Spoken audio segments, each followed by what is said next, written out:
Hey, this is CG1 and thank you so much for joining me once again.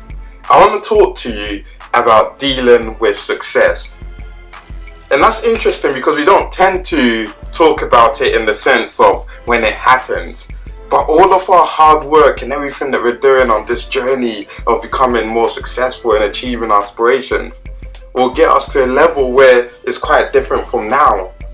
But what we tend to focus on is how to be more resilient and overcome setbacks and adversity. So I remember an interview with J.K. Rowling and she said something interesting.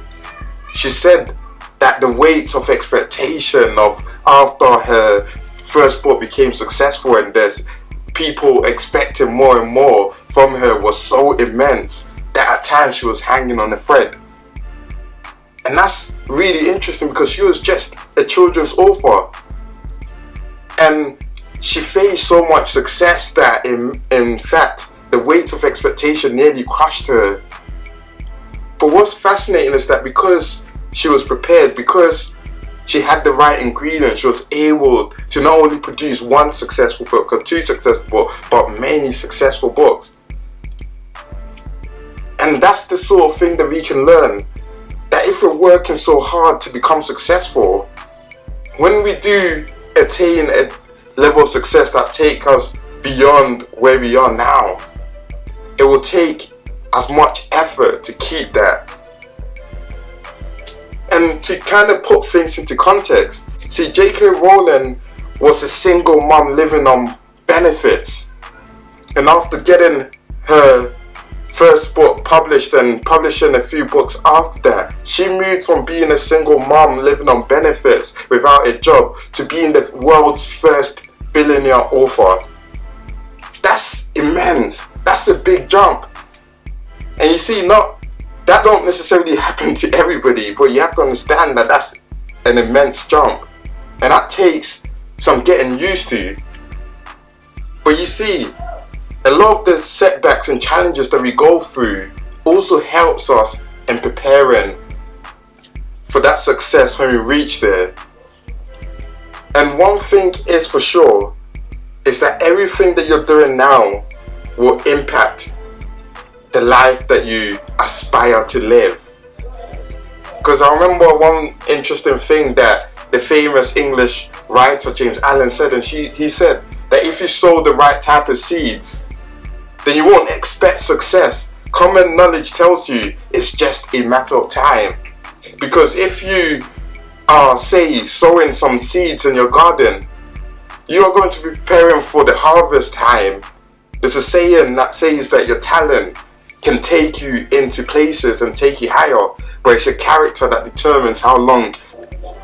If you don't keep growing, you will start declining. And many people, when they pass the test, throw away all their books because they don't recognize that is that sense of revising or that sense of repetition. That's what makes it easier to apply what you learn. See, the key to dealing with success is preparing for it, having that assurance that it will come. It's only a matter of time.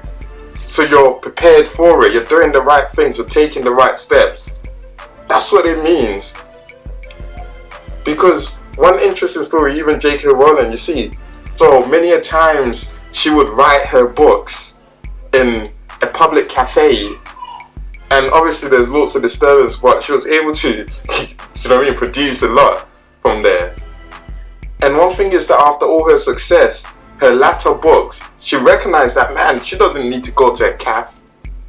She has enough money to afford a place where there will be quietness, and it's not necessarily in her house, but there will be quietness, and she could then write there. But that realization of knowing that she can grab money and throw money to solve her problems was something that she wasn't used to. Nobody necessarily told her when she was a single mom living on benefits that years after, people will be chasing her down, paparazzis will be chasing her down to take pictures of her in places that she wouldn't necessarily want. She wasn't expecting wanting to be invited to many business events and many different events, wanting to hear her speak. See, these are the sort of challenges that success brings. And so in much sense, for you to be truly prepared, you need to always have that focus on what you want to do, without not being distracted by the numerous voices and numerous attention-seeking aspects of life. Stay true to what you want to do, because success can bring a whole lot of loopholes, and as quickly as you rise up can be as quickly as you fall back. This is CG1, and you have the seed of greatness.